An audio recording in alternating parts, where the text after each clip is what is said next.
Agrogepai veikia parodoje, ką pasėsi? Agrogep siūlo nestandartinius sprendimus ūkininkam. Esame nišinė įmonė, todėl norime kuo labiau didinti savo vardo žinomumą, pristatyti save potencialiem klientam. Ir mes siūlome ūkiams, kurie susiduria su laikinais finansiniais sunkumais, tam tikrą kelią į šviesesnį rytojų. Pavyzdžiui, kokį tą kelią? Tarkim, įsivaizduokit, aš esu ūkininkas, turiu dabar finansinių problemų, tarkim, turiu pieno ūkį, pieno supirkimo kainos kritusios į istorinis žemumas, neturiu apyvartinių lėšų, o reikia susimokėti ir už žemės ūkio techniką, ir galbūt už įrangą, kurią įsigijau. Kaip čia galėtų padėti Agrogep? Agrogep galėtų jums padėti, jeigu jūs turite nuosavos technikos arba spec įrangos. Mes galėtume tą techniką arba įrangą nupirkti, pervesti jums lėšas, iš karto pasirašytume, kad jums būtų saugiau ir atpirkimo sutartį, kuri jums leistų po tam tikro sutarto termino tą techniką atsipirkti.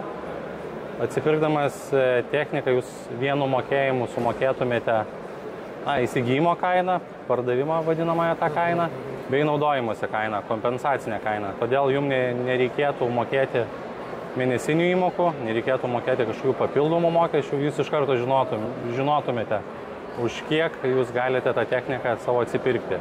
Ir kartu neturėti ir išsispręsti finansinės problemas. Tai įdomus čia verslo modelis toksai? Modelis tikrai yra įdomus ir ko gero nestandartinis. Tokių kaip tiesioginių konkurentų turbūt iš viso nėra, jeigu yra tik keli. Todėl mes ir pamatėm, kad yra tas Agrogep, tas plyšys tarpas būtent agro versle ir stengiamės tokiu būdu, tokiu modeliu padėti. Taigi tas pats žodis gep yra labai dažnai naudojamas biržose, kad matosi tam tikri kritimai ir sako, štai gepas atsitiko ir greičiausiai jį reikėtų kažkaip panaikinti. Tai įdomu, kokius klausimus užduoda ūkininkai, kada su jumis pradeda bendrauti? Tai ūkininkam būna aktualiausia turbūt greitis, ar mes galime greitai ir lankščiai į jų problemą pasižiūrėti. Tai vienas mūsų turbūt didžiausių privalumų, kad mes galime sprendimą ūkininkui suteikti vos ne tą pačią darbo dieną, o faktiškai pinigus išmokėti per keletą darbo dienų. Nieko savo.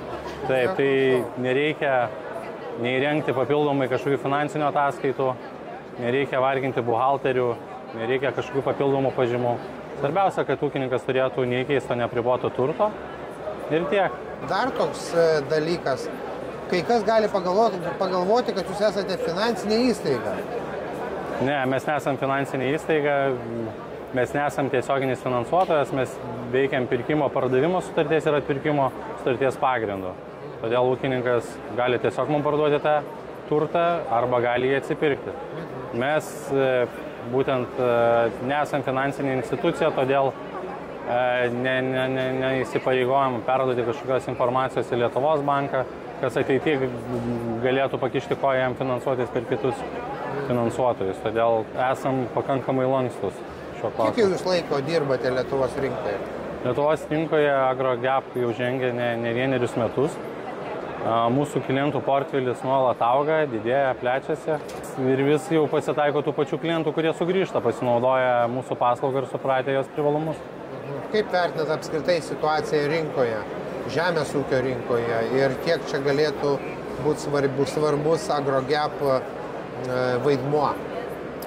Dabar žemės ūkio rinkoje neramios dienos, nes dauguma ūkininkų skundžiasi gana prastais derliais, santykinai nedideliam grūdų supirkimo kainom. Taipogi čia prieš metus du buvo labai smarkiai išaugusios trąšų kainos, kas padidino labai smarkiai jų savikainą, sumažėjo pelningumai. Todėl šiuo metu, manau, Agrogep yra labai tinkamas įrankis išsispręsti laikinus finansinius nesklandumus ir judėti į priekį. Juolab, kad mes girdėjome, kad tarkim grūdų supirkėjai arba tie, kurie tiekia trąšas ūkininkams, jie reikalauja, čia ir dabar apmokėk, nelaukia, kol derlius, kaip sakoma, bus nuimtas. Tai čia turbūt irgi Agrogepai gali pagelbėti, kad ūkininkui nebūtų per sunku ir už techniką mokėti, ir, kaip sakoma, už trąšas. Taip, žinoma, situacija yra pasikeitusi, trąšų tiekėjai jau taip lankščiai nebežiūri į atidėjimus, nori pinigus gauti kuo greičiau. Taipogi dar pabrėžčiau galbūt tarp šiuolaikinės rinkos situacijai išaugusias ir palūkanas, nes neretas ūkis turi ir finansinių įsipareigojimų, o padidėjęs Euriboras smarkiai padidina įmokas, todėl sugeneruoti savo pinigų srautus ūkininkam yra vis sudėtingiau. Kur sudėtumėt pagrindinius taškus? Kokie pagrindiniai privalumai? Tai AgroGap pagrindinius privalumus išskirčiau tokius, kad greitis, mes galime labai greitai įvertinti tą turimą techniką, pasirašyti sutartis ir pervesti pinigus. Tai dažniausia užtrunka iki 3 darbo dienų, neilgiau.